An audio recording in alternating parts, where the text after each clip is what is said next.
It was one of those crisp autumn afternoons when the air carried both the scent of wood smoke and the faint tang of damp leaves. St. Mary Mead, usually tranquil in its gentle rhythms, seemed especially serene that day. Smoke curled lazily from chimney pots, and the golden light slanted through the high hedges, illuminating the neat gardens with a mellow, almost complacent glow. Villagers went about their routines with a sense of predictable comfort, completely unaware that the serenity of their small world was about to be shattered. Lady Bantry's house, a stately yet welcoming manor on the outskirts of the village, had never seen such excitement. The occasion was the annual autumn tea, an event which, by all accounts, should have been nothing more than a cheerful gathering of familiar faces, old friends, new acquaintances, and a sprinkling of curious neighbors. But Lady Bantry, being Lady Bantry, had insisted upon a small flourish this year, a promise to read aloud excerpts from her recently discovered diary, which she had claimed contained fascinating glimpses of her youth. For the villagers, such revelations were a temptation too good to resist. Miss Marple, seated comfortably near the window in her usual quiet corner, observed the flurry with mild amusement.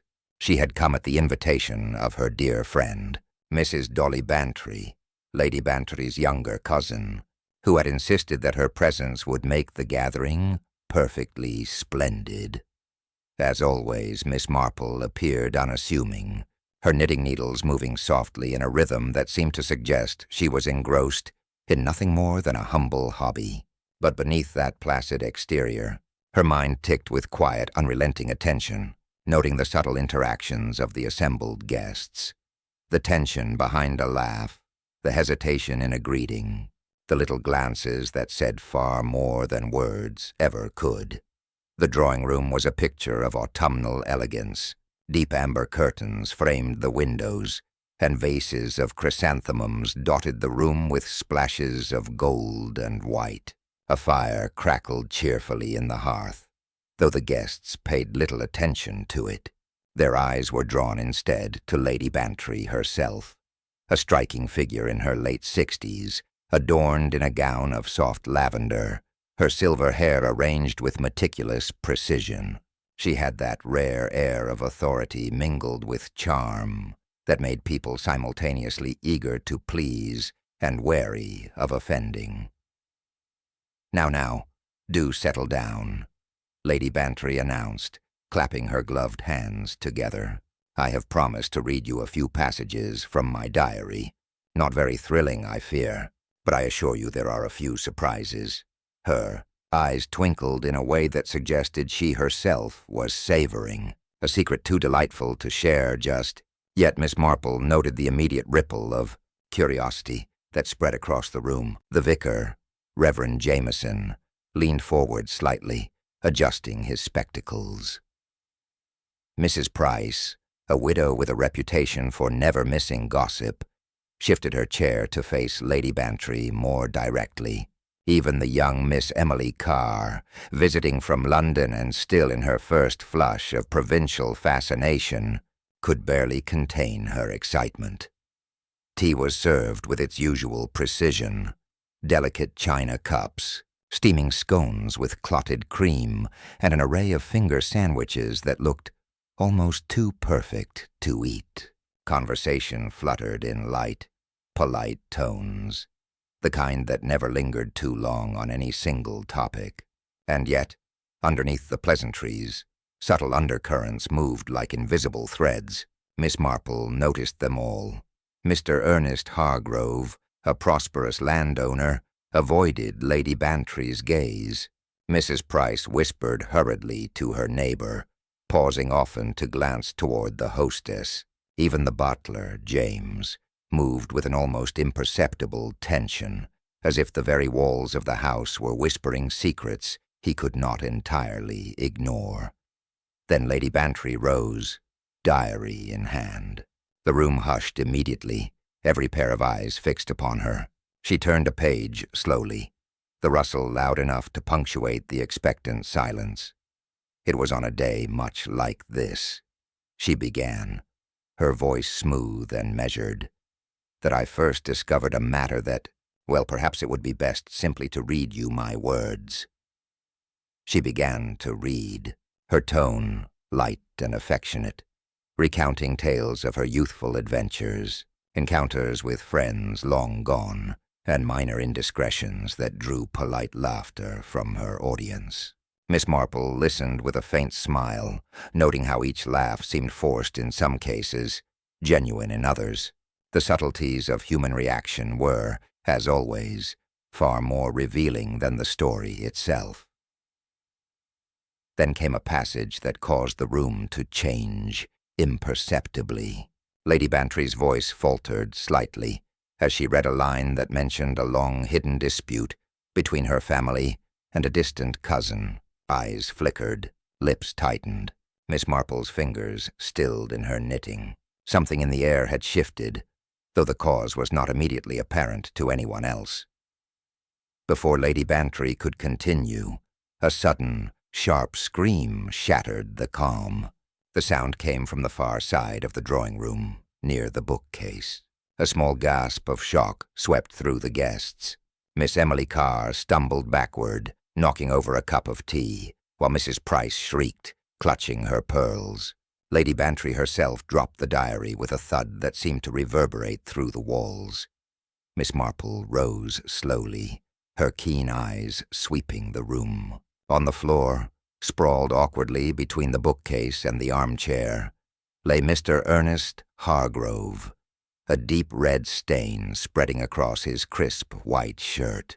His eyes were wide, frozen in the very expression of disbelief. The room erupted into chaos. Shouts, hurried footsteps, and cries of alarm echoed off the walls. The vicar bent over the fallen man, murmuring urgent questions. Lady Bantry's hands shook, clutching the edge of the table as she whispered, He's dead." Miss Marple's mind, calm amidst the storm, immediately began its quiet, methodical work. She noted the position of the body, the expressions of those around him, and the subtle inconsistencies in the chaos. There were clues, invisible to everyone else, that would reveal themselves in due course. But for now, the simple truth lay stark and undeniable. A murder had occurred in the most peaceful of villages, at a gathering that was meant to be nothing more than a pleasant diversion. And Miss Marple, as ever, understood that within the small details of human behavior lay the key to unraveling the secret that had led to this deadly act. The news of Mr. Ernest Hargrove's death traveled through St. Mary Mead like wildfire, igniting gossip that had been simmering quietly beneath the surface of village life. By the following morning, every corner of the village, from the post office to the small tea shop, from the churchyard to the lanes winding between cottages, buzzed with speculation.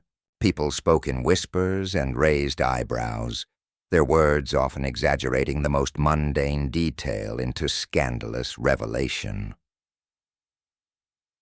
At the vicarage, Reverend Jameson sipped his morning tea in troubled silence. The vicarage had never been so crowded with visitors. Mrs. Price arrived first, breathless, carrying the latest version of the story she had already shared with half the village over the telephone. Simply dreadful. "Reverend," she exclaimed, wringing her gloved hands. "I told Mrs. Mason that it must have been, well, you know, something personal. And do you know what Mrs. Mason said? She said it's impossible, simply impossible, that it was an accident. Not in our little village, Reverend. Not ever." Reverend Jameson raised his eyebrows but offered no opinion.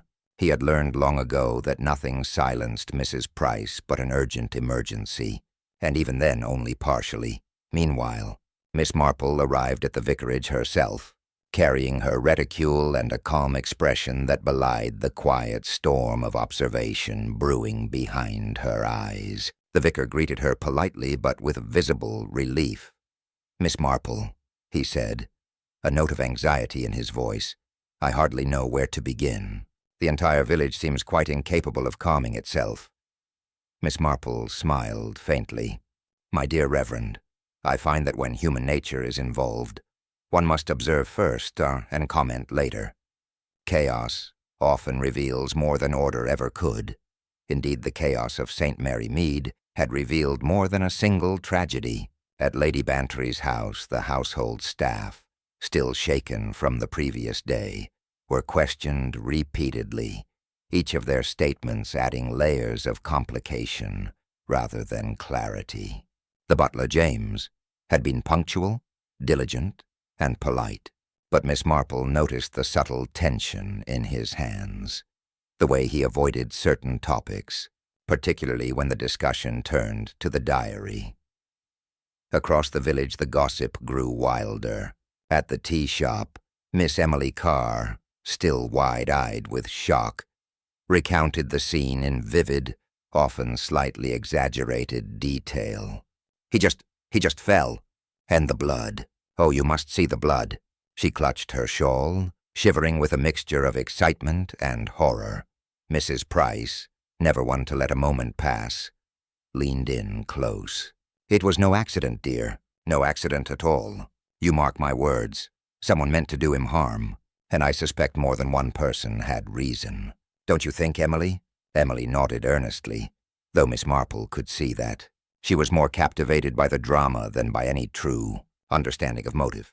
Even those who tried to remain calm were swept into the currents of suspicion. Mr. Ernest Hargrove had not been universally loved. Some whispered that his recent business dealings had left several villagers in mild distress. Others remembered a sharp exchange with Lady Bantry during last year's summer fete, though no one could recall the details clearly. Every small grievance suddenly became a potential motive in the fertile soil of rumor. Meanwhile, Miss Marple moved quietly among them, listening with patient attention. She noticed the peculiar way Mrs. Price's eyes flicked toward the vicar whenever a particularly scandalous thought occurred to her, and the way Emily Carr's hands shook as she recounted events that had, in fact, been only partially witnessed. She observed the nervous gait of Mr. Hargrove's distant cousin, a man named Philip Linton, who seemed unusually eager to avoid drawing attention to himself. It was in these subtleties, far more than in the loud assertions of guilt or innocence, that Miss Marple found the threads she needed. Where the villagers saw drama, she saw patterns. Where they imagined motive, she noted human behavior, tics, hesitation, fleeting glances that spoke volumes. By mid-morning, Lady Bantry herself had descended upon the village in a quiet, dignified carriage, determined to maintain appearances despite the terrible events. She was still visibly shaken, her hands trembling slightly as she greeted friends and neighbors. Yet even in her distress she carried herself with the elegance and composure for which she was known. "It's all very shocking," she murmured to Miss Marple when the two met at the edge of the market square. "One can hardly believe such things happen in a place like this. And yet here we are." Miss Marple inclined her head gently. "Sometimes, my dear Lady Bantry, the most ordinary of places hide the most extraordinary secrets. A quiet village can conceal more than a bustling city ever could, simply because no one ever thinks to look." Lady Bantry gave a faint, nervous laugh. "You make it sound as though the village is alive with intentions. Perhaps you are right. Perhaps we are all actors in some strange play we hardly understand." That afternoon, as the sun slanted low and the shadows grew long across the cobbled streets, the village continued to whisper. Families spoke behind curtains. Shopkeepers exchanged furtive glances, and children, sensing the adult tension, tried in vain to make light of the situation. In the midst of it all, Miss Marple walked slowly, thoughtfully, through the quiet lanes, observing, reflecting, remembering past patterns of human behavior that often repeated themselves in slightly altered forms. It was clear to her that the villagers' immediate assumptions would lead them astray. The obvious conclusions, the rivalries, the resentments, the petty grievances were not always the true path to understanding. Often the truth lay hidden in the quiet, unspoken interactions. A hesitation, a sudden defensive gesture, a fleeting shadow of fears or guilt. By evening, the village had settled into a tense semi-calm. The police had arrived, taking statements and cataloging evidence in their methodical, procedural way. Yet even the officers, competent as they were, seemed to miss the subtle signals that Miss Marple observed with quiet clarity. She returned home that night, her mind quietly piecing together the patterns of behavior she had witnessed, aware that the threads of motive, opportunity, and human nature were already beginning to converge. Somewhere in Lady Bantry's diary, she suspected, lay a key, a secret that someone might kill to protect, and in the reflections and whispers of St. Mary Mead, Miss Marple sensed the first hints of a story far more intricate and dangerous than anyone yet realized. The morning after Mr. Ernest Hargrove's death brought with it an air of restrained urgency. The village of St. Mary Mead had not slept well. Whispers had lingered through the night, like the last remnants of smoke from a dying fire. Miss Marple, however, greeted the day with her habitual calm, rising promptly at dawn, brewing a small pot of tea, and taking up her knitting. Yet beneath the gentle rhythm of needle and thread, her mind was alert, quietly processing the events of the previous afternoon.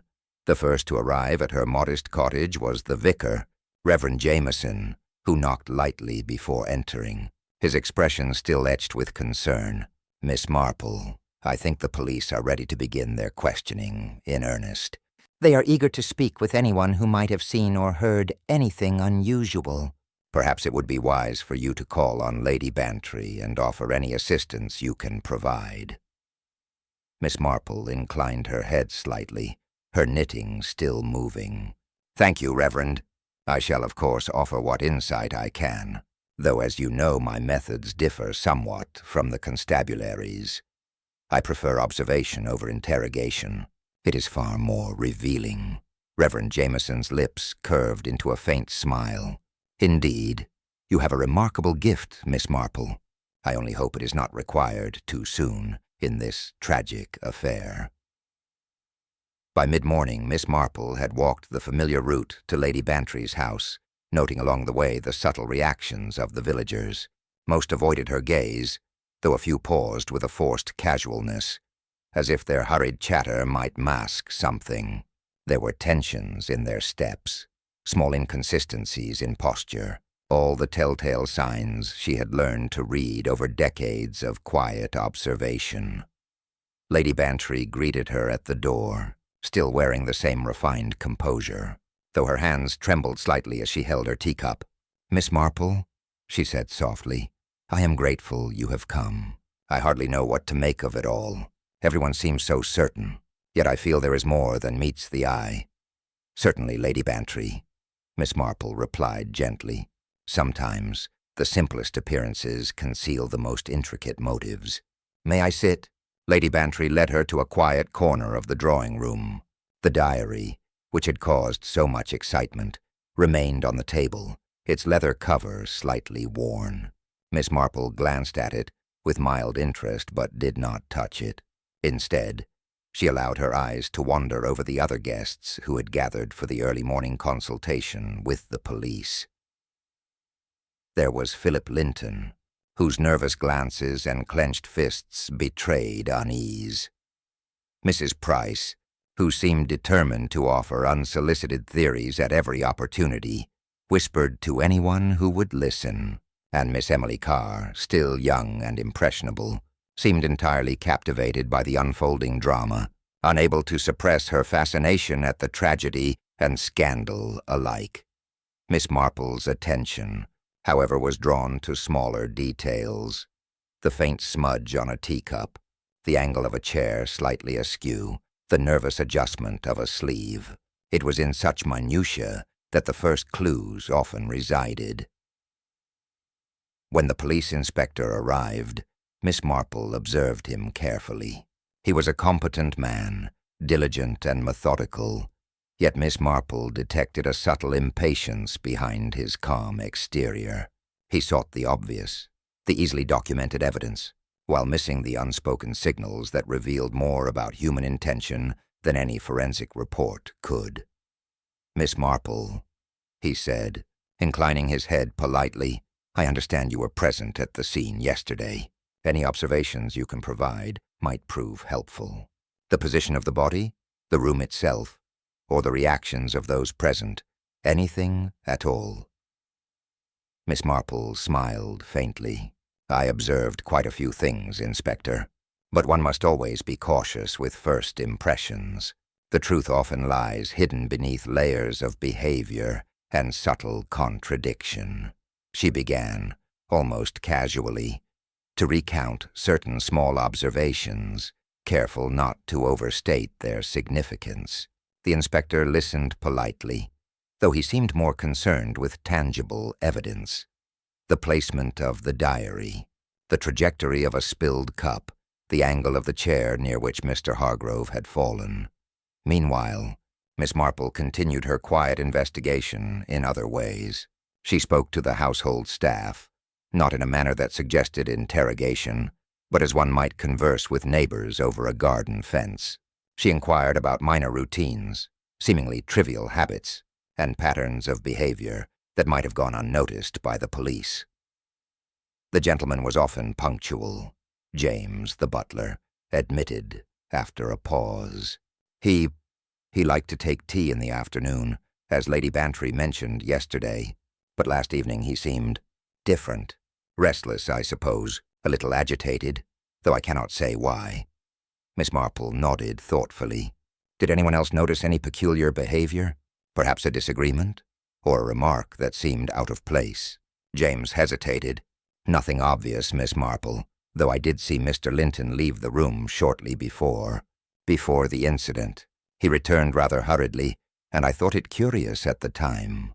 Miss Marple filed the information away silently, noting how the nervous movements, the slight hesitation, and the timing could prove significant.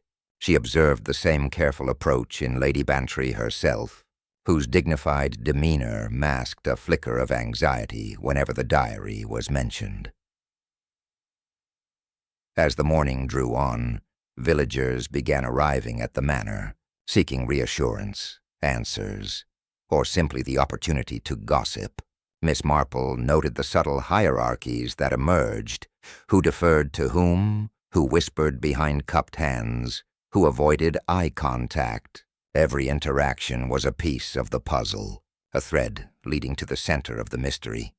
By midday, the inspector had gathered statements, photographed the scene, and catalogued the room in exhaustive detail. Yet Miss Marple observed that many of the subtle inconsistencies he overlooked could prove critical. The angle of a glance, the hesitation before a response, the faint tremor in a hand as someone spoke. All were potential keys to understanding motive, opportunity, and deception. Before departing, she lingered by the diary once more, noting its placement, its careful handling, and the almost imperceptible way Lady Bantry's fingers lingered over certain passages. Something in its arrangement, its omissions, or its phrasing had already suggested to Miss Marple that it contained more than a mere recounting of youthful adventures.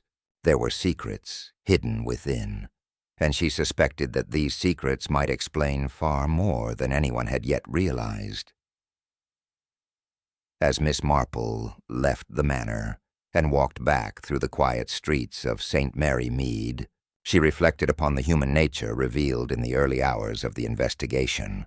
The villagers' behavior was predictable, yet it contained hints of deeper truths, and in these hints, Miss Marple saw the first faint outlines of the story she would need to unravel.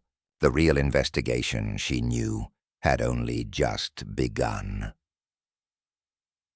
By the following morning, the atmosphere in St. Mary Mead had grown tense, thick with expectation and speculation. The villagers, previously content with conjecture, were now eager for someone to be identified, some figure upon whom they could pin responsibility for the shocking death of Mr. Ernest Hargrove. The police, methodical but somewhat impatient, were no less keen. They had reviewed the statements, examined the scene, and quickly narrowed their attention to the most obvious suspect. Philip Linton, Mr. Hargrove's distant cousin. Philip's involvement, while circumstantial, seemed compelling. He had been observed leaving the drawing room shortly before the fatal incident and returning shortly after, appearing agitated.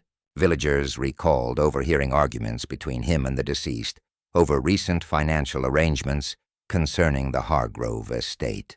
On these grounds, Inspector Forrester, a tall, determined man with a no-nonsense air, declared him the primary suspect. Philip, however, maintained his composure, albeit nervously. He denied any involvement in the tragedy, insisting that he had been elsewhere in the house, seeking Lady Bantry to clarify some matters regarding the diary, and had returned only when he heard the scream. To most observers, the explanation seemed plausible, though Inspector Forrester was unconvinced. Miss Marple, ever patient and observant, watched these developments with quiet interest. She had learned long ago that the most obvious suspect was rarely the true culprit. The human mind, she reflected, often sought expedience over truth, comfort over complication. The villagers wanted a resolution, the police wanted closure, and Philip Linton's proximity to the incident made him an easy target. Mrs. Price, naturally, had been quick to declare her judgment. "Of course it is Linton. I told everyone yesterday that the man had reason. Who else could it be, really? He looked guilty the moment he stepped back into the room." She waved her hands dramatically, drawing attention from all who had gathered in the square.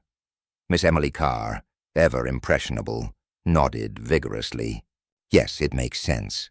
He was the last person near Mr. Hargrove before it happened." Her wide eyes reflected the thrill of scandal. "I thought I noticed him looking uneasy." Yet Miss Marple noticed the inconsistencies that everyone else ignored.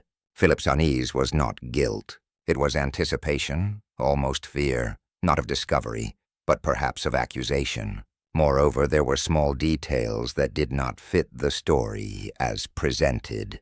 The diary itself had remained untouched during the commotion surrounding the body. The spilled tea had been brushed aside before anyone could note its position, and the precise location of the body suggested no struggle, hardly the action of a desperate attack by someone familiar with the victim.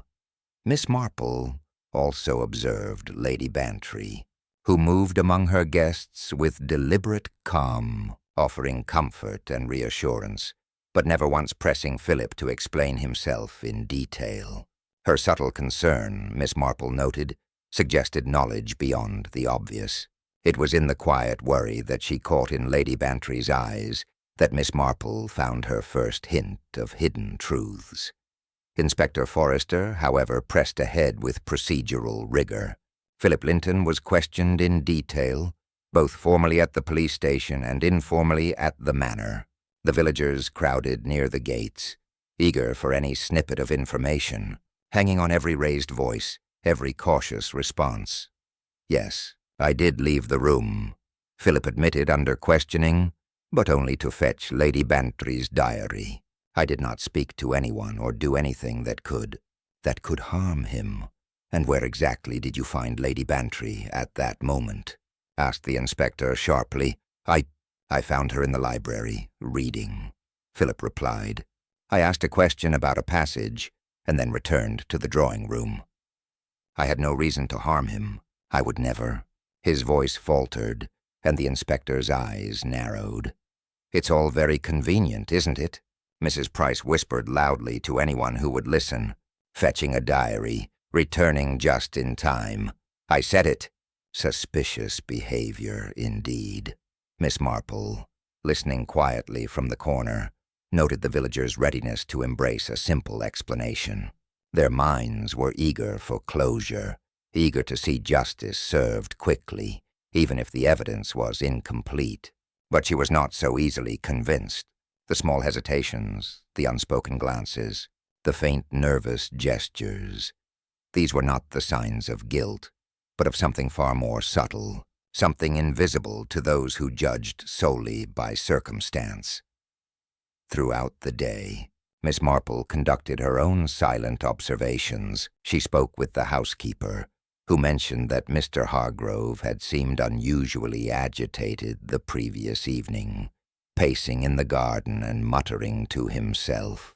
She questioned the maids, who revealed that certain letters had arrived for Mr. Hargrove only a few days prior, letters that seemed to disturb him deeply, though their contents remained a mystery. The villagers, naturally, were impatient. "When will the police arrest him?" asked a neighbor with thinly veiled eagerness. "He's clearly the culprit. I saw him pacing, fidgeting, looking guilty." Miss Marple, however, knew better than to trust appearances alone. Human nature was a complex web of fear, pride, resentment, and deceit. The truth rarely conformed to the obvious narrative, and often the quietest, most unassuming detail held the key. As evening fell, Inspector Forrester prepared to formally charge Philip Linton, convinced that the circumstantial evidence was sufficient. The villagers murmured their approval, the gossip spreading like wildfire once more, and yet Miss Marple remained quietly unconvinced. She had observed behaviors that did not align with guilt, small contradictions that would later prove crucial. The mind of the true culprit, she suspected, was already at work, hiding the motive beneath layers of carefully constructed appearances. Before departing for her own home, Miss Marple lingered at the edge of the manor garden, noting the fading light, the shadows of the trees, and the subtle ways the village seemed to breathe in collective anticipation. She knew that the first suspect was rarely the real one. The village had spoken, the police had chosen a target, and yet the truth, the intricate, human truth hidden beneath the surface, remained elusive. Miss Marple's keen mind began piecing together the strands of motive, opportunity, and subtle human behavior. Philip Linton's presence, while suspicious to the casual observer, did not match the pattern she was beginning to see. Something else was at play, a secret hidden more deeply than the obvious quarrels and petty resentments, and in that quiet knowledge, she found the resolve to continue observing, listening, and waiting for the precise moment when the truth would reveal itself. The following morning, the village of St. Mary Mead was quiet, almost unnaturally so. Even the usual murmur of gossip seemed subdued, as though the air itself hesitated in the wake of Mr. Ernest Hargrove's death. Miss Marple, as ever, moved through the still streets with deliberate calm, her mind quietly cataloguing the observations of the past 2 days. While others clung to the apparent evidence pointing to Philip Linton, she had begun to suspect that the truth was concealed in a detail so minor that no one had thought it worthy of attention. Her first stop was Lady Bantry's house. The manor, though resuming its normal routine, still carried the faint tension of shock. Servants moved silently, speaking only when necessary. Lady Bantry, always gracious but now tinged with visible concern, greeted Miss Marple in the drawing-room, where the diary still lay open on the table. "Miss Marple," she said softly, "I hardly know what to do with it all. Everyone seems so sure of the culprit, yet I cannot bring myself to agree. It is as if some subtle thread has been overlooked." Miss Marple nodded, her eyes glancing at the diary. "Indeed, Lady Bantry, often the truth lies in the smallest of details, easily missed by those eager to find an answer." Her gaze then wandered around the room, noting the placement of furniture, the faint smudges on the carpet, the way the morning sunlight struck the edges of the desk, and then her attention was drawn to something so minor it would have escaped anyone else entirely. A small piece of paper, barely protruding from between the diary's pages, its edge slightly bent and worn. "May I?" she asked, gently lifting the corner of the paper. The writing was in a delicate, looping hand, the ink faded but legible. It was a brief note, almost dismissible, yet Miss Marple's experience told her otherwise. It referenced an appointment, a meeting at a place neither mentioned by the diary nor by any witness, scheduled for the very afternoon of Mr. Hargrove's death. The note also included a cryptic phrase, "Do not let the past resurface." Miss Marple's eyes narrowed slightly. Here, perhaps, was a fragment of the secret that had precipitated the tragedy. It was the kind of clue easily ignored by those looking for obvious motives. Financial disputes, quarrels, petty jealousies, but utterly critical in understanding the subtler currents of human behavior. She folded the note carefully, placing it within her own reticule. Then she observed the reaction of Lady Bantry. Her host's eyes had followed her actions with mild interest.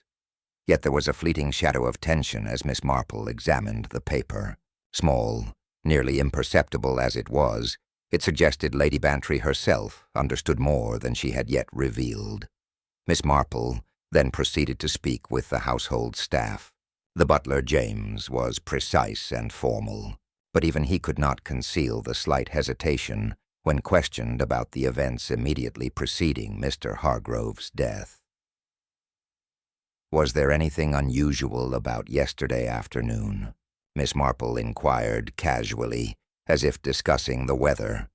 James adjusted his cuffs, glanced at Lady Bantry, and replied carefully, "Nothing that I can recall, Miss Marple. Mr. Hargrove spoke with Mr. Linton briefly, then left the room as it happened. Afterwards, well, the incident occurred so swiftly that one hardly had time to notice minor details." Miss Marple's eyes twinkled faintly. "Minor details, Mr. James, are often the most revealing." The conversation moved seamlessly to the maids, who, though nervous, mentioned a curious observation. One of them, Anna, remembered that Mr. Hargrove had been unusually preoccupied the day before, carrying a small envelope with him and glancing around nervously. "I thought it nothing," she said. "Just business, perhaps. But he seemed worried, Miss Marple, and he kept looking at Lady Bantry, as if expecting her to see him." Miss Marple considered this quietly. It aligned with the cryptic note she had discovered. A meeting, secrecy, and a warning not to let the past resurface. There was motive here, subtle and personal, something tied not to financial gain, but to fear, embarrassment, or a long-held secret. She left the manor and wandered slowly through the village, reflecting on the people she had observed. The first suspect, Philip Linton, seemed too obvious. His nervousness, though visible, did not coincide with the patterns she was beginning to detect. Other villagers, including Mrs. Price, were quick to assume motives based on superficial grievances. Miss Marple's attention, however, was drawn to smaller behavioral cues. Furtive glances, sudden changes in posture, hesitations in speech, and subtle shifts in tone. At the tea shop, she observed the usual cluster of locals discussing the tragedy. Their conversation, though seemingly animated, revealed nothing concrete. Yet from the corner of her eye, she noticed a slight tremor in Mrs. Price's hands as she recounted a version of events involving Lady Bantry and the diary. She also caught glimpses of Miss Emily Carr, watching intently, absorbing every word, her expression a mix of fascination and awe. Miss Marple smiled faintly to herself. Human nature, she reflected, revealed itself in these fleeting moments. One's preoccupations, fears, and even hidden guilt were written across the smallest of gestures. And in St. Mary Mead, The patterns were emerging, one subtle clue at a time. Returning to Lady Bantry's manor later that afternoon, Miss Marple took the diary once more, examining the pages alongside the cryptic note. The diary, for all its seemingly trivial content, contained careful omissions, a way of speaking around certain truths. The note, placed inconspicuously, was not an accident.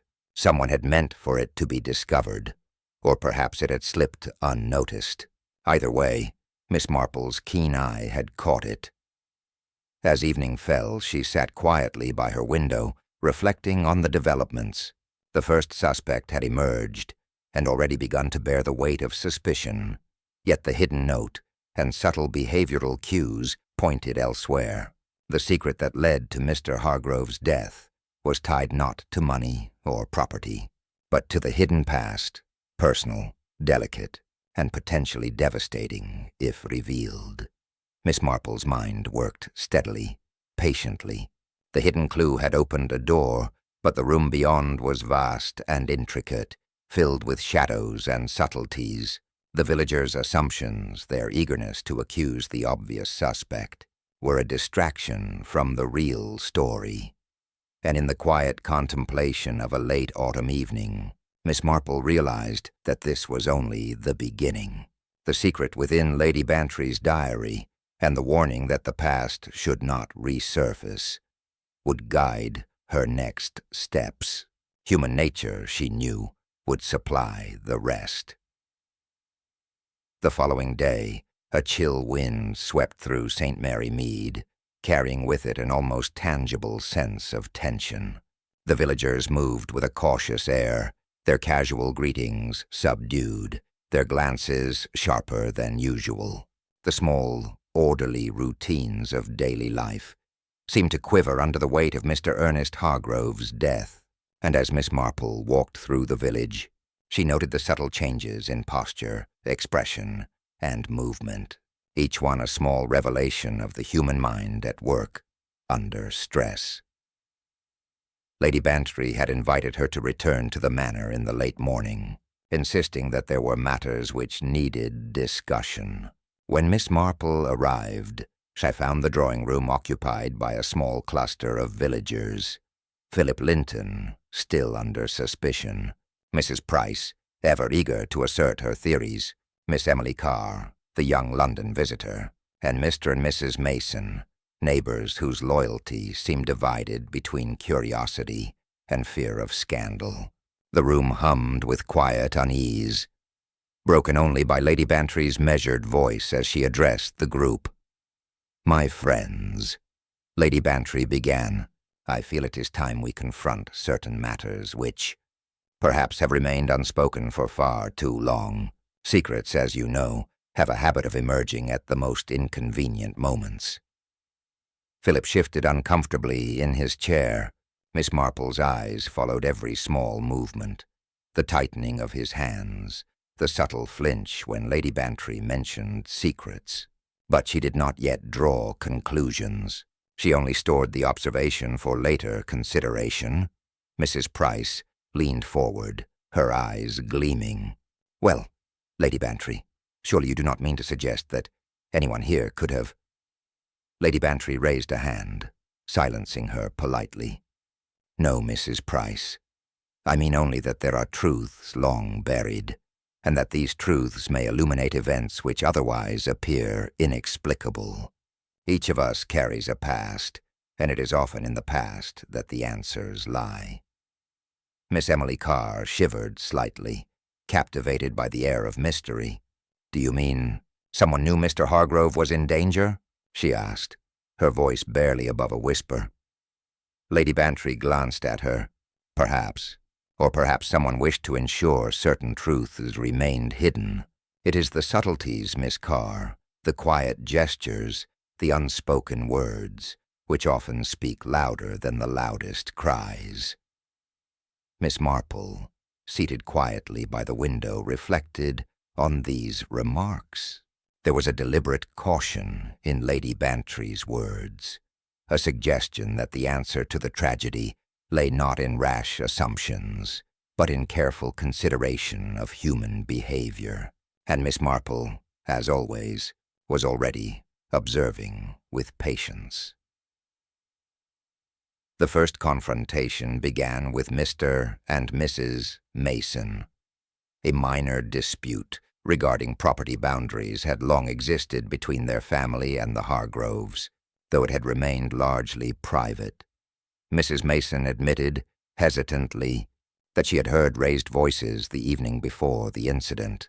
Mr. Mason, for his part, had been out in the garden, tending to the hedges, but he acknowledged that he had noticed a furtive exchange between Mr. Hargrove and someone else whose identity he could not quite recall. Mrs. Price seized upon this immediately. "See, there is your motive. The Masons. They had reason, certainly, though they are too timid to act openly. I am convinced it is more than coincidence." Miss Marple, however, noted the subtle shaking of Mrs. Mason's hands as she recounted the events. Fear, yes, but not malice, and Mr. Mason's demeanor was marked more by bewilderment than cunning. The truth, Miss Marple suspected, lay elsewhere. The next layer of revelations came from Philip Linton. Under careful questioning, disguised as polite conversation by Lady Bantry and Miss Marple, he admitted that he had once quarreled with Mr. Hargrove over minor financial matters, though nothing of great consequence. More importantly, he revealed a letter he had received from his cousin, suggesting an intention to discuss an old family secret, one that had been suppressed for decades. Philip had hesitated to confront it directly, fearing embarrassment or conflict. Miss Marple's eyes twinkled with interest. Here perhaps was a connection to the cryptic note she had discovered earlier in Lady Bantry's diary. A secret, long buried, threatening to resurface at precisely the wrong moment. Lady Bantry then guided the discussion toward another sensitive matter, the diary itself. She acknowledged that certain passages might have inadvertently revealed information that some would prefer remained hidden. In particular, there was mention of a minor scandal involving a distant relative, an indiscretion from years past that, if exposed, could damage reputations. Miss Emily Carr listened wide-eyed, clearly fascinated, while Mrs. Price muttered under her breath about the moral failings of others. Miss Marple, however, remained silent, cataloguing each revelation with careful precision. It was during these conversations that Miss Marple began to notice the small inconsistencies and subtle contradictions. A fleeting hesitation before a response, a slight tightening of the lips, a glance toward the diary, all signals that revealed hidden tension. The servants, too, displayed small signs of unease, particularly James, the butler, whose precise movements seemed suddenly self-conscious, as though he knew more than he admitted. By mid-afternoon, Miss Marple had begun to see patterns emerging. Every confession, every reluctant admission, every whispered exchange seemed to point to a network of small resentments and concealed truths. The murder had not been the result of simple impulse or straightforward greed. It was intertwined with human pride, long-held grievances, and a desire to protect reputations at any cost. Miss Marple herself chose her words carefully when she spoke, never pressing too hard, never suggesting motives outright. Instead, she guided the conversation with gentle questions and subtle observations, allowing each villager to reveal themselves through their own words and reactions. It was during this delicate probing that she noticed the faintest of hints, an imperceptible gesture from Lady Bantry, a nervous twitch from Philip, a fleeting glance between two minor characters that suggested more than they intended. Each of these tiny cues was a thread, slowly weaving a tapestry of hidden motives and secret connections. By the time the afternoon shadows lengthened across the manor, Miss Marple had assembled a mental map of the tangled web surrounding Mr. Hargrove's death. She could see which motives were genuine, which fears were misplaced, and which grudges were entirely irrelevant. The truth was hidden, as she had suspected, within the subtle interplay of human behavior, waiting to be uncovered at the precise moment. As the villagers dispersed for the evening, Miss Marple lingered near the diary, her eyes tracing the faded ink. One thing was becoming clear. The secret hidden within its pages, the warning not to let the past resurface, was at the very heart of the tragedy, and the time would soon come when the true culprit, unwittingly, would reveal themselves. The following morning brought a peculiar stillness to St. Mary Mead, an uneasy quiet that seemed to press down on every lane and cottage. While the village had begun to adjust to the shocking reality of Mr. Ernest Hargrove's death, the sudden intrusion of a new, inexplicable incident jolted the residents back into fear and speculation. It was Mrs. Price who first alerted the neighborhood, rushing down the lane to the post office with her usual dramatic flair. "Oh, it's happened again. Another incident. I knew it. I knew something dreadful was going to follow." She waved, her hands so frantically that several letters toppled from the counter. Miss Marple, seated calmly in the doorway of her cottage, raised an eyebrow. "Do be precise, Mrs. Price," she said gently. "What has happened?" "It's the vicarage." Mrs. Price gasped. "A window was broken in the night. And there's a note pinned to the shutters." By mid-morning, a crowd had gathered outside the vicarage. The shattered glass sparkled in the autumn sun, and a small scrap of paper, secured with a rusty pin, fluttered gently against the wood. Inspector Forrester arrived shortly afterward, his usual determination sharpened by a growing sense of urgency. Miss Marple followed, quietly observing. The note was brief but unnerving. "The past will not remain hidden. Watch closely." Its script was careful, deliberate, yet it conveyed a threat unmistakable in its intent. Miss Marple examined it without touching it. Her keen eyes noted the faint smudges and pressure of the handwriting, small details overlooked by the inspector and all the villagers clamoring for answers. "A warning," she murmured, "but aimed to provoke fear rather than action. Someone wishes the attention directed elsewhere." Inspector Forrester, while concerned, immediately linked the message to the previous day's events. "Clearly," he said, "this is related to Mr. Hargrove's death. A warning, perhaps, or an attempt to scare someone into silence. We must investigate every household, every visitor, and every recent correspondence." Miss Marple's mind, however, worked differently.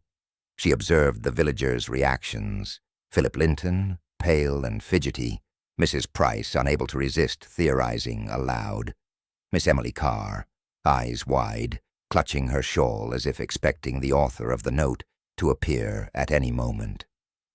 Even Lady Bantry, though composed, exhibited a subtle tightening of her jaw.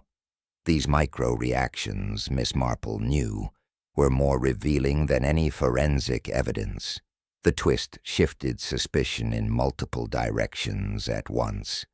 Some villagers speculated that Philip Linton, desperate to deflect blame for Hargrove's death, had orchestrated this warning to create confusion. Others whispered that Lady Bantry herself had something to conceal, and the note was a desperate attempt to protect her family's reputation. Mrs. Price, naturally, was certain that everyone was guilty in some measure, and that St. Mary Mead was teeming with conspiracies. Miss Marple, however, noted a crucial detail that others missed entirely: the note's placement and the manner in which the glass had been broken. There was no sign of forced entry beyond the single shattered window pane, and the note had been attached with deliberate care. Whoever had done this wished to be noticed but not detected. The hand that wrote it, she suspected, belonged to someone calm, meticulous, and confident in their understanding of the villagers' tendencies. Later that day, Miss Marple called upon Lady Bantry. Together they reviewed the events of the past 24 hours, the diary, and the cryptic note found inside its pages. Lady Bantry's fingers trembled slightly as she opened the diary, and Miss Marple observed the way her eyes lingered on particular passages. Small, telling pauses, subtle gestures, and fleeting expressions all hinted at knowledge deeper than she admitted. "Do you think someone is attempting to intimidate us?" Lady Bantry asked softly. "Certainly," Miss Marple replied, "but not merely to frighten. The intention is to misdirect attention, to steer suspicion toward those who would seem obvious. The true culprit is rarely the one we first suspect. Lady Bantry, human nature favors concealment, subterfuge, and deception." The second whist of the day came in the form of a new revelation at the manor. James, the butler, had discovered a small envelope hidden beneath the rug near where Mr. Hargrove had fallen.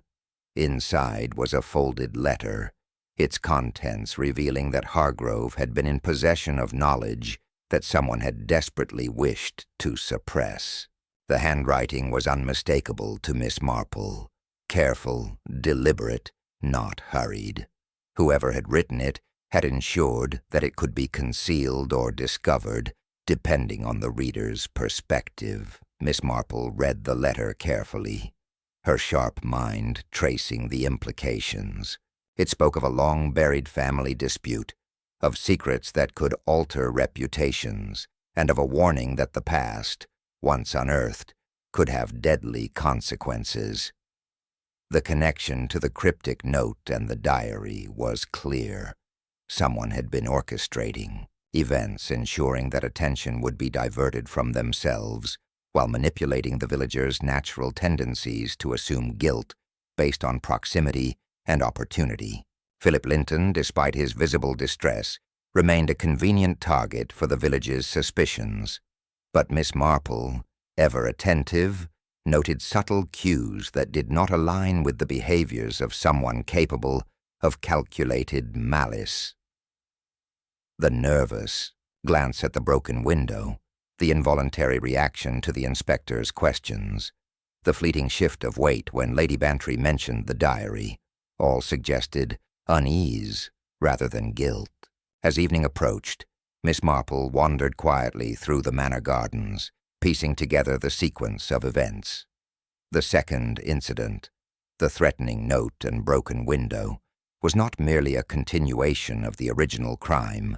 It was a strategic maneuver, a distraction intended to steer suspicion and obscure the true motive. The person behind it had anticipated the villagers' reactions, manipulating their eagerness to condemn the obvious suspect while keeping the truth concealed. In her mind, Miss Marple reconstructed the chain of deception. The diary, the hidden note, the timing of the threats, the careful placement of letters, all designed to protect the real culprit. The pattern was emerging, though it remained incomplete. The subtle behaviors of the villagers, the contradictions in their statements, and the small, overlooked details in the diary itself were slowly converging toward clarity. By nightfall, Miss Marple returned to her cottage, her thoughts deep and methodical. The second twist had complicated matters, creating a web of suspicion, fear, and misdirection. Yet she knew that every lie, every deception, every feigned action contained its own subtle tell. The real murderer, confident in their concealment, would eventually reveal themselves through the very behaviors they believed would remain unnoticed. Miss Marple poured herself a small cup of tea, her knitting resting quietly on her lap. The village she knew had been drawn into a new layer of tension, but she, patient and observant, was already steps ahead. The true killer's careful orchestration had only made their pattern more evident to someone who understood human nature as she did. The game, Miss Marple realized, was far from over. And the next move, the one that would finally unravel the web of secrecy, would reveal the true murderer, hidden not behind a veil of obvious motives, but within the subtle, calculated manipulations of fear, secrecy, and pride. The following morning dawned crisp and clear over St. Mary Mead, the autumn sun illuminating the village in soft golden light. Yet beneath the picturesque surface, tension simmered.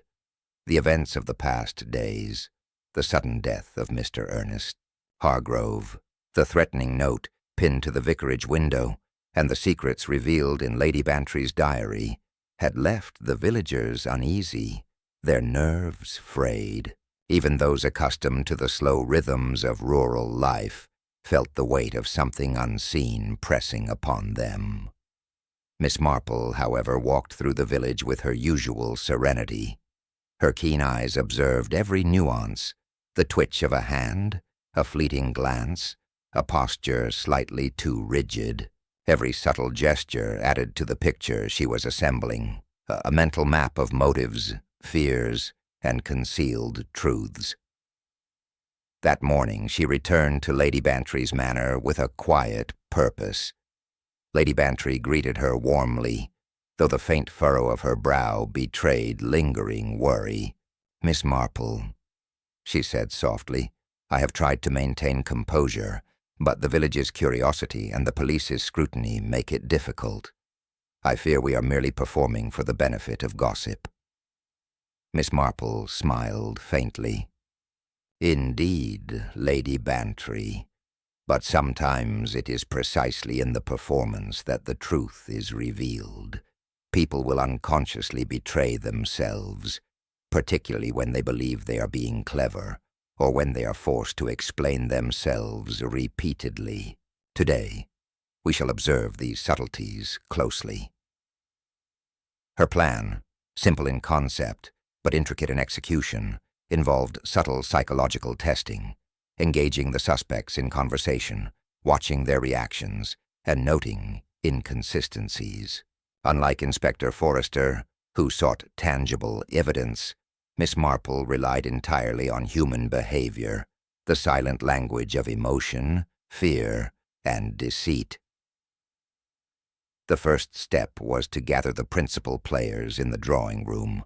Philip Linton, still, the focus of public suspicion, took a chair near the fireplace, his fingers nervously tapping the armrest. Mrs. Price, predictably, hovered nearby, eager to participate in any discussion.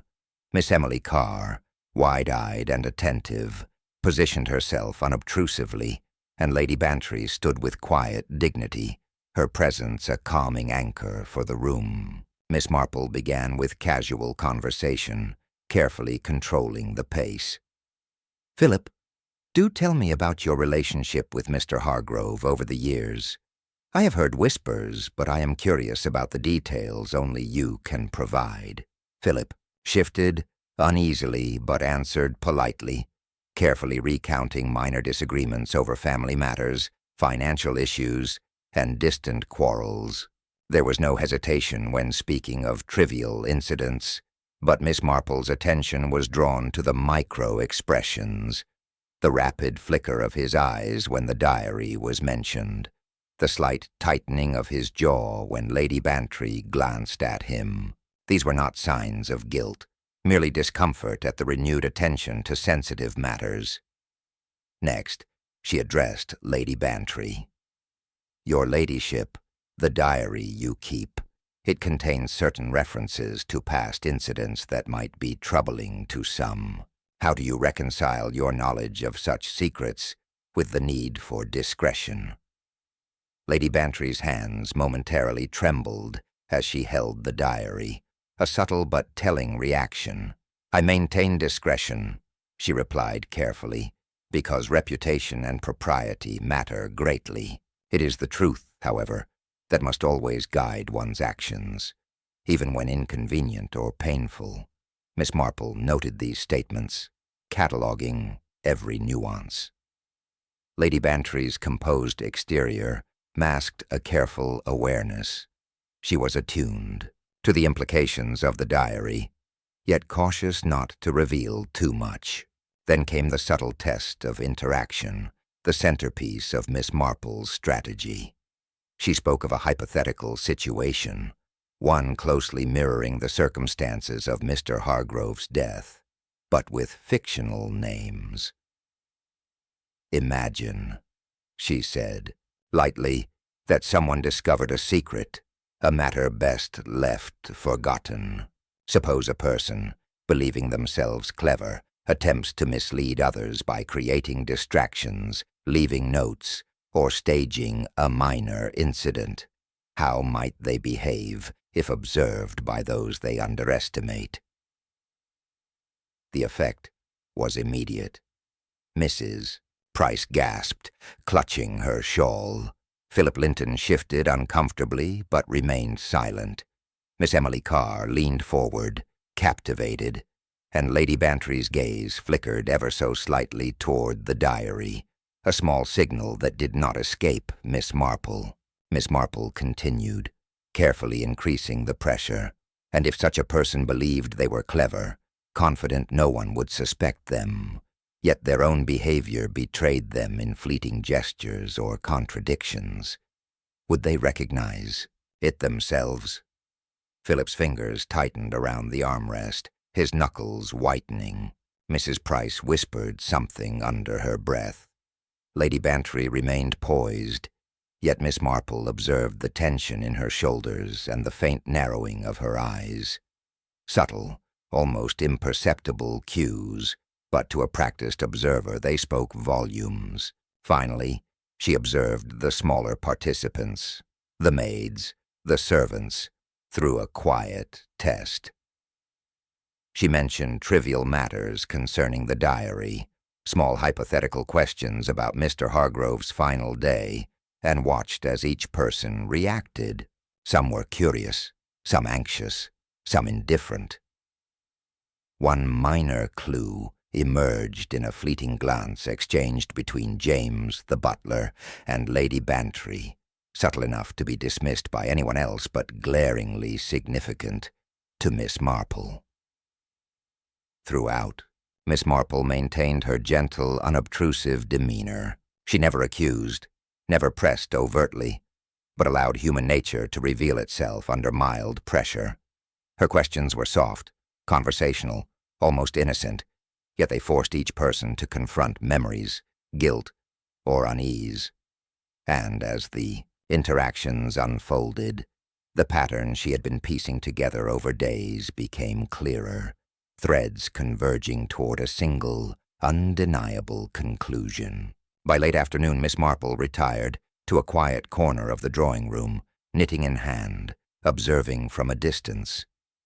Each reaction, each micro-expression, and each subtle hesitation had provided the final pieces of the puzzle.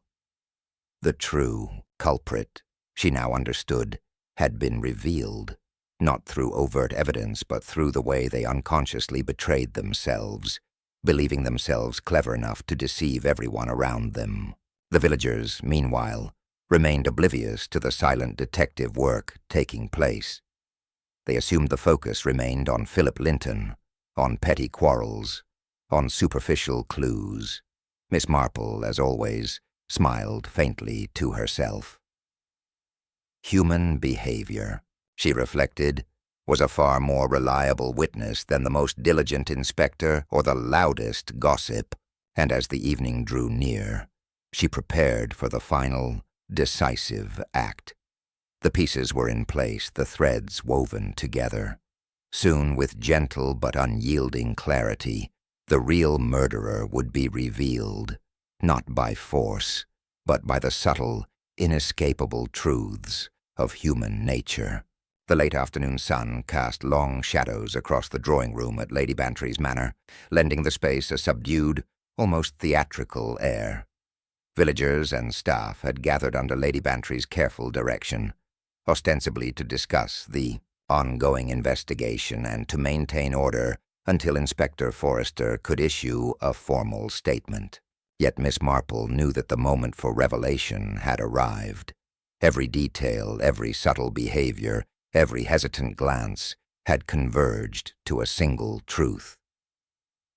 She rose from her chair, her knitting momentarily set aside, and addressed the room with her usual gentle authority. "My friends," she began, "it has been a trying few days, and the sudden death of Mr. Hargrove has left us all disturbed. Yet the time has come to examine the events with clarity and to recognize the truths that have remained hidden." A hush fell over the room. Even Mrs. Price, who ordinarily could not resist speaking, seemed momentarily subdued. Philip Linton shifted nervously, while Miss Emily Carr watched, wide-eyed, sensing that the climax of events had arrived. Lady Bantry herself stood near the diary, her composed demeanor a mask for the tension Miss Marple had long observed. Miss Marple continued, her eyes sweeping the room with the calm authority of one who has seen human nature in all its guises. "It is natural, when faced with tragedy, to search for the obvious culprit. Many of us assumed that proximity and nervousness were signs of guilt. Philip Linton, for instance, was the last to leave the room and the first to return. It seemed natural to suspect him. Yet appearances, my friends, are often deceptive." She paused, allowing her words to settle. "The truth is rarely found in the simplest solution. It lies instead in patterns of behavior, in subtle gestures, and in the contradictions between what one says and what one unconsciously reveals." Miss Marple's gaze then rested upon Lady Bantry. "Lady Bantry, you have maintained a careful composure throughout these events. You have provided assistance, guidance, and explanations. Yet certain actions could not escape my attention.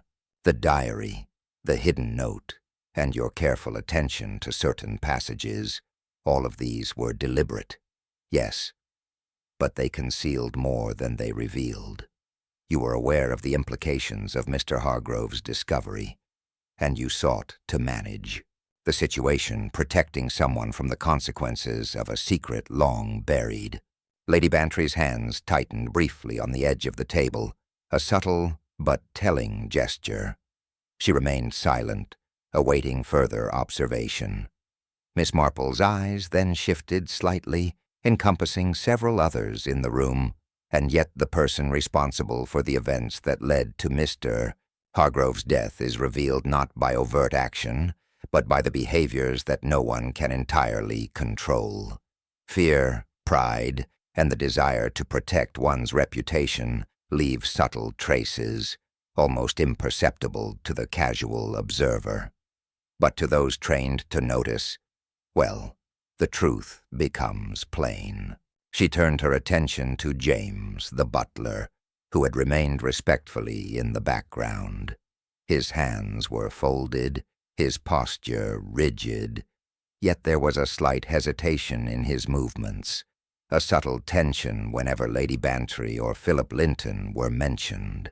Miss Marple's sharp eyes noted it all, the minor inconsistencies in his recounting of events, the fleeting glance toward the diary, and the nervous adjustment of his cuff whenever any mention of Mr. Hargrove arose. The one who orchestrated the events of that fatal evening, Miss Marple said softly but firmly, was someone who understood both the household and its inhabitants better than anyone else. They manipulated appearances, used minor distractions, and ensured that the blame fell on the most convenient target. They did this not out of malice for Mr. Hargrove, nor for personal gain in the usual sense, but to suppress a secret that would have caused embarrassment or upheaval. All eyes were on her now. Philip Linton looked stricken, yet relieved in a way only an innocent accused could feel. Mrs. Price murmured in indignation, while Miss Emily Carr clutched her shawl in suspense. Even Lady Bantry's calm facade seemed to waver ever so slightly. Miss Marple stepped closer to James, her tone gentle. "James, the evidence lies in the details you could not entirely control. The timing of your steps, the hesitation before answering questions, the subtle signs of anxiety when certain passages of the diary were mentioned, all pointed to your knowledge and your involvement. You intended no direct harm, yet in attempting to protect a secret, you inadvertently contributed to circumstances that resulted in Mr. Hargrove's death." James paled, his composure cracking. "I only wished to protect the family's reputation, Miss Marple. I never intended for him to—" "I know," Miss Marple interrupted softly, "and that is why your actions were so carefully concealed. Yet human nature cannot entirely hide itself. Even the most discreet planning leaves small traces. Your careful orchestration of distractions, the note at the vicarage, the minor incidents designed to shift attention, and the subtle manipulations within the household, all these were meant to divert suspicion." Lady Bantry exhaled, the tension leaving her shoulders. "Yes, James acted to protect the family," she admitted quietly. "I feared what might occur if the truth were revealed, but I did not anticipate the consequences." Philip Linton, still sitting, let out a long, relieved breath. Miss Marple's assessment cleared him entirely. "I am grateful for your observation, Miss Marple," he said. "I knew in my heart I was innocent, yet the suspicion was unbearable." Miss Marple inclined her head. "Indeed, Mr. Linton, but it is often the innocent who suffer most when the subtle dynamics of human behavior are misunderstood. The truth, however, has a way of revealing itself to those patient enough to observe and listen carefully." Turning to the assembled villagers, she concluded, "Let this serve as a reminder. The obvious suspect is rarely the true one, and the most important evidence lies not in the noise of accusations, but in the quiet signals, the gestures, and the subtle contradictions that reveal the heart of human nature." James acted with the intention of protecting, not harming. Yet it was his actions that contributed to the tragic outcome. The room remained silent, the weight of her words settling like a heavy curtain.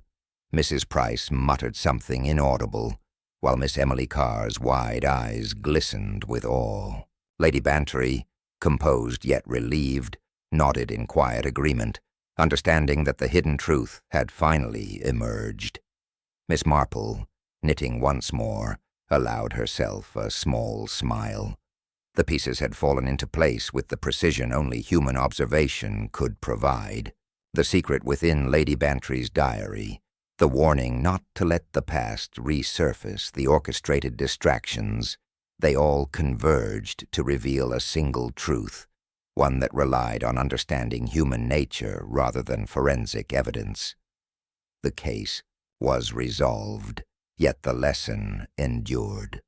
The human mind, with all its subtlety, complexity, and imperfection, was the ultimate witness to both deception and truth. The village of St. Mary Mead gradually returned to its familiar rhythm in the days following the revelation of the events surrounding Mr. Ernest Hargrove's death. The tension that had gripped the villagers slowly eased, though a faint undercurrent of unease lingered in the air. Even as daily routines resumed, there was an unspoken acknowledgment that the idyllic appearance of the village could conceal far more than anyone might suspect. Miss Marple, as always, maintained her quiet presence, observing from her familiar corner of the village. She noted the subtle shifts in demeanor. Philip Linton, now free from suspicion, walked with a tentative but lighter step. Mrs. Price continued her vigilant gossiping, though tempered now by the awareness that appearances could be misleading, and Miss Emily Carr, still wide-eyed, seemed to grasp, for the first time, the depths of human complexity that Miss Marple had long navigated with ease. Lady Bantry's manner resumed its ordinary routines, yet the diary remained a focal point of careful attention. Lady Bantry herself, though relieved that the truth had emerged, treated its pages with renewed respect and discretion. The revelations it contained had been significant enough to alter relationships and uncover motives, yet Miss Marple recognized the wisdom in preserving privacy where possible, understanding that exposure could sometimes harm more than help. The resolution of the case brought both relief and reflection. Philip Linton, though exonerated, was deeply conscious of the fragility of reputation. He confided to Miss Marple one afternoon as they walked through the quiet village lanes, "I had no idea that subtle actions, so easily overlooked, could cast suspicion so heavily upon me. It is unnerving to realize how little it takes for others to misinterpret intentions." Miss Marple nodded gently. "Indeed, Mr. Linton, human nature is quick to judge, yet often slow to understand. It is a lesson many learn too late. One must always consider the small, overlooked details, the expressions, hesitations, and contradictions that reveal more than words alone." The villagers, too, carried with them the residual effects of the case. Mrs. Price, whose curiosity had driven much of the local gossip, confessed privately to a friend that she had underestimated the complexity of human motives. "I suppose I have been too quick to assume the worst," she admitted, though she retained her signature flair for dramatic expression. Miss Emily Carr, inspired by the intricate unfolding of events, approached Miss Marple with questions, eager to understand the subtleties that had guided her deductions. Miss Marple, patient and encouraging, explained gently, emphasizing observation, patience and understanding over haste and conjecture. "It is not merely what one sees," she said, "but how one interprets the signals of behavior, the whispers of motive, and the silences that speak louder than words." In the Manor's drawing-room, Lady Bantry reflected privately on the series of events. She understood that the past, while sometimes dangerous, could not remain indefinitely hidden. Secrets had their own life, their own way of resurfacing, and those who tried to manipulate outcomes often risked unintended consequences. She made a quiet vow to approach both truth and discretion with greater care in the future. Miss Marple herself took solace in the resolution, though she remained ever watchful. The village had been temporarily disrupted, but the balance of human nature, she knew, was constant. Pride, fear, secrecy, and loyalty continued to coexist, shaping actions in ways that were predictable to those who observed with patience and understanding. Even in the smallest village, the complexities of human behavior could mirror the most intricate of puzzles, waiting for the right mind to perceive the pattern. Inspector Forrester, having observed Miss Marple's meticulous work, acknowledged her unique talents with quiet respect.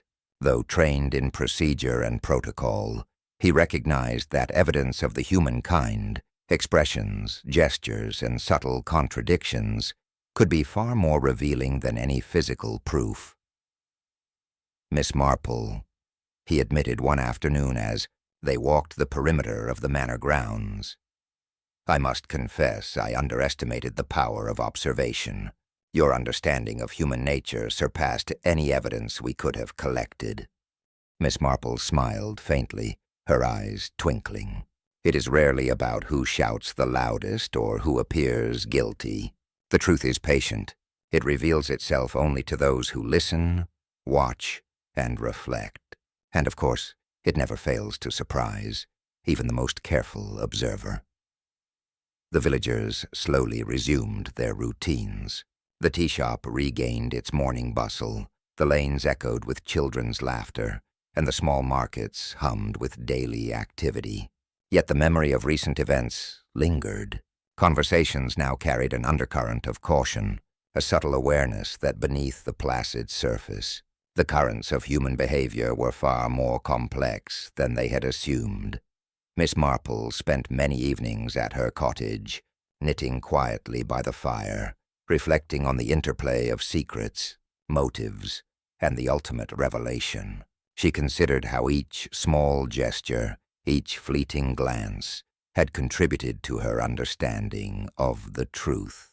The diary, the hidden note, the subtle manipulations, all had been pieces of a puzzle that, when observed with patience and discernment, revealed the contours of human nature in all its richness and imperfection.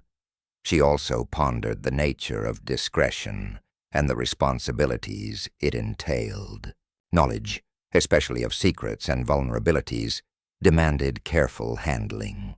The power to influence outcomes was not to be wielded lightly, as even the most well-intentioned acts could produce unintended consequences. As twilight descended over St. Mary Mead, Miss Marple gazed out the window of her cottage.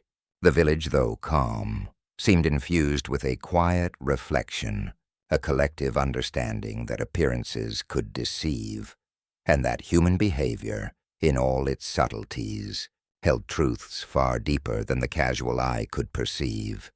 And as she sipped her tea, a faint smile touched her lips. The case had been resolved, the murderer revealed, and the village restored to its peaceful routine. Yet the lessons lingered. Vigilance, patience, and observation were the keys to understanding the hidden intricacies of human nature. Miss Marple, ever composed, reflected on the day's events with satisfaction. The human mind, she mused, was a puzzle as intricate and delicate as any she had encountered, and in St. Mary Mead, as elsewhere, it would continue to reveal its secrets to those who knew how to watch, listen, and wait. The sun dipped below the horizon, casting the village in the soft hues of evening. Life returned to its ordinary rhythms. Yet under the quiet surface, the echoes of hidden truths remained. Miss Marple, with her gentle wisdom, remained ready for whatever mysteries the village might yet conceal, confident that patience and keen observation would always illuminate the shadows of human behavior.